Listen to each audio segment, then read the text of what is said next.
এবারের আইপিএলে খুব একটা দ্রুত রান তুলছেন না বিরাট কোহলি, জানিয়ে তার সমালোচনা হচ্ছে। মুখ খুলেছিলেন সুনীল গাভাস্কার।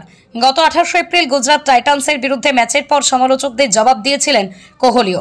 তাকে আবার কড়া ভাষায় উত্তর দিয়েছেন গাভাস্কার। কার্যত ঝগড়ায় লেগে গেল তাদের। গাভাস্কার একহাত নিয়েছেন আইপিএলের সম্প্রচারণকারী চ্যানেলকেও। বাগযুদ্ধ চরমে। কোহলিকে তুলে ধরা গাভাস্কারের বারবার বিরাটের মুখ দেখানোই ছাড়লেন না চ্যানেলকেও। গাভাস্কারকে সাধারণত কোহলির প্রশংসা করতে শোনা যায়, আবার কোহলিও ভারতের প্রাক্তন ওপেনারের প্রতি যথেষ্ট শ্রদ্ধাশীল। তবু এবারের আইপিএল দুজনের সম্পর্কে সমীকরণে পরিবর্তন ঘটিয়েছে। সানরাইজার্স হায়দ্রাবাদের বিরুদ্ধে কোহলি 43 বলে 51 রান করেছিলেন। তার খেলা শেষ 25টি বল একটিও 4 বা 6 মারতে পারেননি।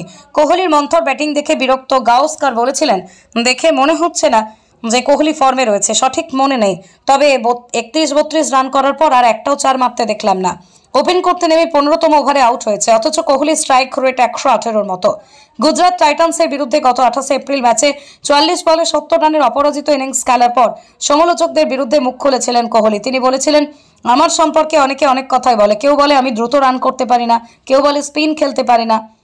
বিরাটের বিরুদ্ধেও সুর চড়িয়েছেন গাভাস্কার। তিনি বলেছেন, যখন কোহলি স্ট্রাইক রেট 118 ছিল তখন ধারাভাষ্যকারীরা প্রশ্ন তুলেছিলেন, 20 ওভারের ক্রিকেটার স্ট্রাইক রেট ব্যাটারদের ক্ষেত্রে অত্যন্ত গুরুত্বপূর্ণ। একজন ব্যাটার কত দ্রুত রান তুলতে পারছেন তার উপর অনেকটাই নির্ভর করে তার কদর।